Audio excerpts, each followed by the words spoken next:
திருப்பத்தூர் அரசு தலைமை மருத்துவமனையின் அவல நிலை. குழந்தைகள் தீவிர சிகிச்சை பிரிவில் சிமெண்ட் மேல்பூச்சு பெயர்ந்து விழுந்ததில் குழந்தையின் உறவினருக்கு தலையில் காயம்.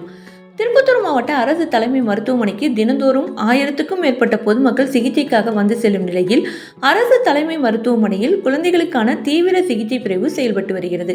இன்று அதிகாலை 4 மணி அளவில் குழந்தைகள் தீவிர சிகிச்சை பிரிவில் உள்ள சிமெண்ட் மேற்பூச்சு பெயர்ந்து விழுந்ததில் குழந்தையின் உறவினருக்கு தலையில் காயம் ஏற்பட்டுள்ளது.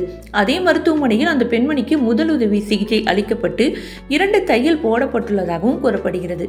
பின்னர் அந்த பெண்மணி, என் குழந்தைகளுக்கு பழைய வார்டு இருக்கிறது, இதையெல்லாம் பார்க்க மாட்டீர்களா? நாங்கள் என்னுடைய உறவினர்களை கூட்டிக் கொண்டு போராட்டத்தில் ஈடுபடுவோம் எனவும் எச்சரிக்கை விடுத்தார்.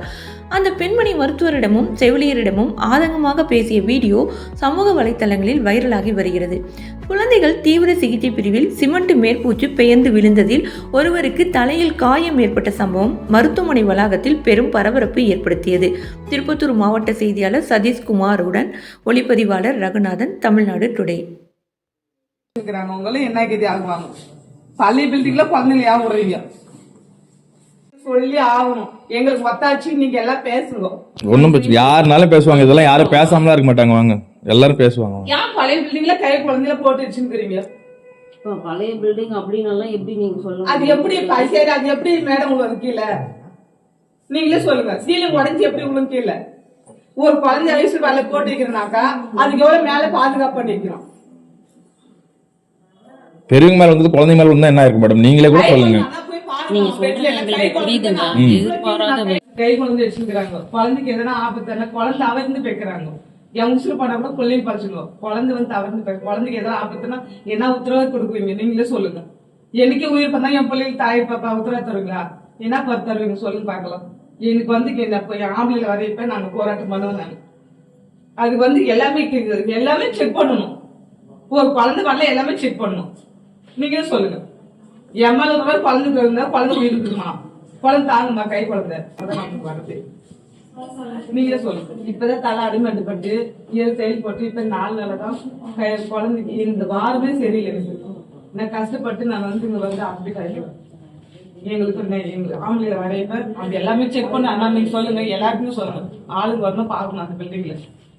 ஏன் பழைய பிள்ளைங்கள ஒரு கை குழந்தைங்கள நீங்களே சொல்லுங்க. கரெக்ட் தான். பழைய பில்டிங்ல உள்ள கை குழந்தைங்கள எவ்வளவு பேசிட்டு போய் பாருங்க. செக் பண்ண கூடாதா? டெய்லி செக் பண்ணுங்க. வந்துங்க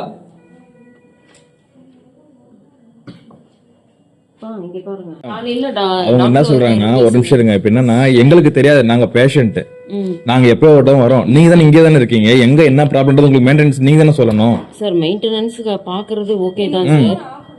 சொல்லுங்க சொல்லுங்க. ஏன் போன் ஆன்ல வச்சிருக்கீங்க? எங்களுக்கு அவங்க பேச அவங்க ஆதங்கம் வேணும்ல. சொல்லுங்க. நாங்க என்ன சொல்றோம், நாங்க பேஷண்ட், எந்த பில்டிங்ல எந்த பிரச்சனையும் எங்களுக்கு தெரியாது. ஓகேங்களா? எந்த பில்டிங் என்ன நீங்க தானே மெயின்டெனன்ஸ் சொல்லணும். இங்க இந்த மாதிரி பிரச்சனை இருக்குங்க அப்படின்னு சொல்லி நீங்க தானே மெயின்டெனன்ஸ் சொல்லணும், இன்ஃபர்மேஷன் கொடுக்கணும். எங்களுக்கு தெரியுமா?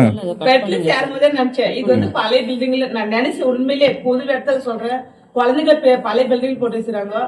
நான் மேல எல்லாம் பார்த்தேன். இது என்ன நான் கடவுளை நினைச்சுன்னு படுத்தேன். இதுக்கெல்லாம் கடவுள் தான் தோணுங்க. ஆனா நான் நினைச்ச மாதிரி இந்த மாசம் மேல நேரம் சரியில்லை. வீட்டுல நிறைய பிரச்சனை. எங்க வீட்டுக்கார கல்வி குத்தி நான் எதுவுமே யாருக்கும் சொல்லாம 7 தையல் போட்டு ரத்தம் நிறைய போய் வீட்டுல சண்டை லோபி பயிர் நான் ரத்தம் ஏத்தக்கூடாது. உசுறு பழசி என் பேரனு குறைஞ்சு சொல்லி அட்மிட் பண்ணாங்க. சளி ஜுரம்ட்டு என் பொண்ணு என்கிட்ட போய் நின்று பணி இல்ல, குழந்தை சளி ஆயிடுச்சு. நான் அட்மிட் பண்ணி 3 நாள் ஆகுது. 4 நாள் இன்னையோட அது பாக்கலன்னு பாதுகாப்பு உங்களை நம்பிதான் வந்தேன். ஏன் மேல விழுந்த மாதிரி எல்லா குழந்தைங்க மேல விழுந்தாக்கா ஃபுல்லா விழுந்தா எல்லாருக்கும் ஆபத்துனா எல்லாருக்கும் நீ உத்தரவு என்ன பண்ணிக்குவீங்க? வீட்டுக்கு என்ன பதில் சொல்லுவீங்க?